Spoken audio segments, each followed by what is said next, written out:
Hello students, today we are going to start with CSS, Introduction to CSS. In the last chapters we had studied about hypertext markup language, and we had seen how hypertext markup language helps in structuring of a document. So which all elements can be used with HTML, that all we had discussed in our previous topics. So now we'll be studying about another language known as CSS, and CSS stands for cascading style sheets, and mainly CSS is used for presentation, or you can say styling of the elements, or it is basically for the appearance of the HTML elements. So HTML was focusing on the structure of the document. CSS here focuses on the presentation of the document, how presentable you can make your web pages. So which all elements will help us for coloring the web pages, or changing the font, changing the font size. So everything related to the appearance of those HTML elements goes to CSS. Okay, so the name itself says as cascading style sheets. So they help us to create sheets which are stylish enough. Okay, so under this we'll be studying what is CSS. Then we have CSS syntax, location of styles, selectors, the cascade, how styles interact, the box model, and the CSS text styling. So these all topics we have under the chapter CSS. Okay, so prior we'll see what is CSS. As I told y'all, CSS stands for cascading style sheets. So with the CSS you will be styling soon. CSS is a W3C standard for describing the presentation or appearance of HTML elements. Okay, so CSS main motto is for the presentation or appearance of the HTML elements. With CSS, we can assign font properties, colors, sizes, borders, background images, even the position of the elements. So with CSS, we can change the font properties, colors, sizes, borders of an HTML element. So everything here depends upon the appearance of the HTML elements. Okay, how well you can style those HTML elements. CS is a language in that it has its own syntax rules. Okay, so CSS will be studying its own syntax rules. Based on those syntax rules, we can style our HTML elements. So prior to styling, we have to know what all rules are there in that particular language.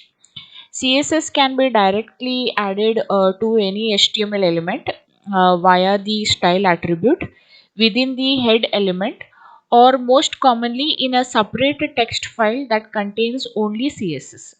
Now they are saying that if you want to style a particular HTML element, you can style that element directly by using the style attribute.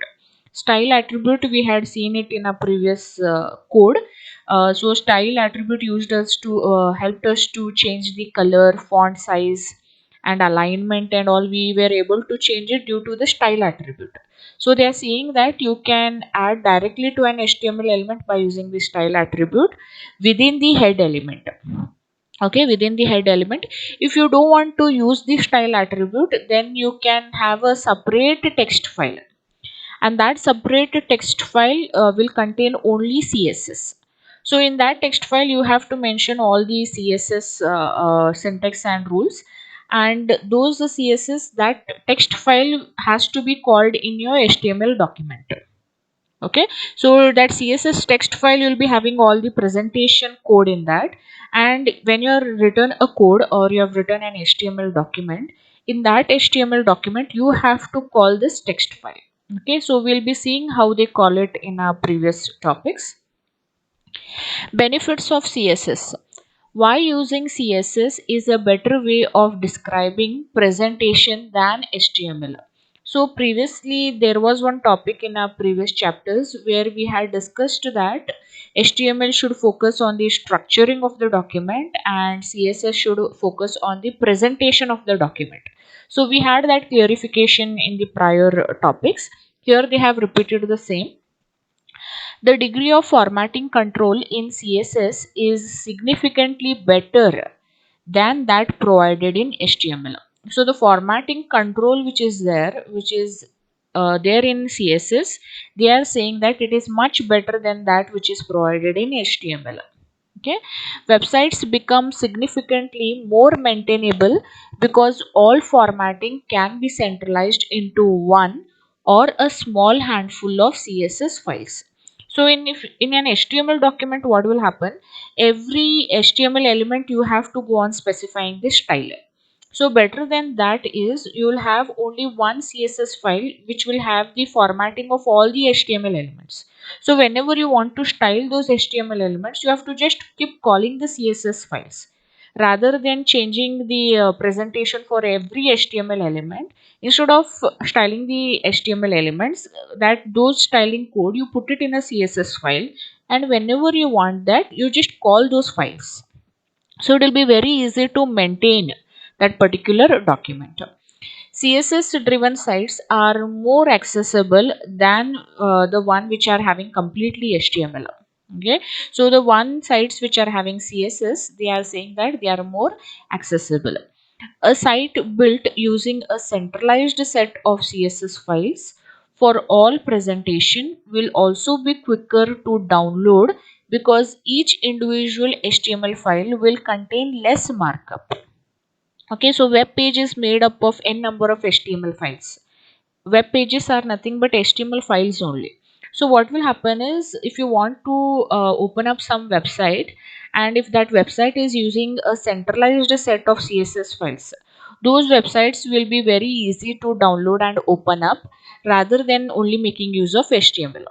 Okay, so they are saying that the documents which will make use of CSS for presentation are quicker to download because the individual HTML file will contain less markup. Then the last point is CSS can be used to adapt a page for different output mediums.